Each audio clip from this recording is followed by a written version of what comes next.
could you provide your definition of eco-socialist? He says, we've seen the socialism term weaponized, especially south of the border. Do you see drawbacks in claiming that mantle? How do you convince Canadians that your definition preempts what many consider a scary term, especially when opponents will use it against you? So I'm going to cite for the 75th time in this campaign a Forum research poll that was done last year, which showed that 58% of Canadians have a positive view of socialism. And within the Green Party and the NDP, large majorities have both a positive view of socialism and a negative view of capitalism. And even within the Liberal Party, 74% have a positive view of socialism and 45% a negative view of capitalism. So I think, you know, when we talk about the weaponization of the term socialism, I think, you know, we have been led to believe by the corporate media that that embracing socialism openly is a much greater obstacle than it actually is. There is, in fact, broad-based sympathy and support for some social organization and economic organization that can fairly be called socialist. So that's the first thing to acknowledge. You know, beyond that, in terms of what I understand eco-socialism to me, you know, one person who's a very well-known eco-socialist in this country said to me a month ago, you know, nobody has a patent on eco-socialism. So my particular concept of it may not necessarily be someone else's, but I believe that at a minimum it means democratic control of the means of production that are necessary for the well-being of the population. So that doesn't mean all means of production, but the means of production that are necessary for the well-being of the population.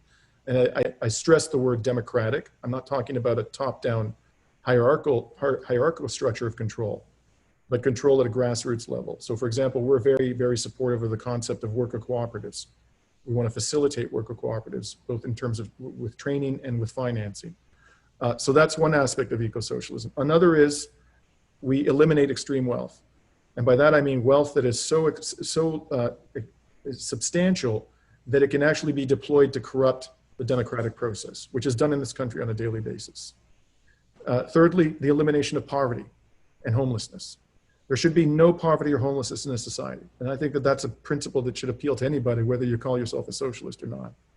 We are, after all, one of the wealthiest countries in the world.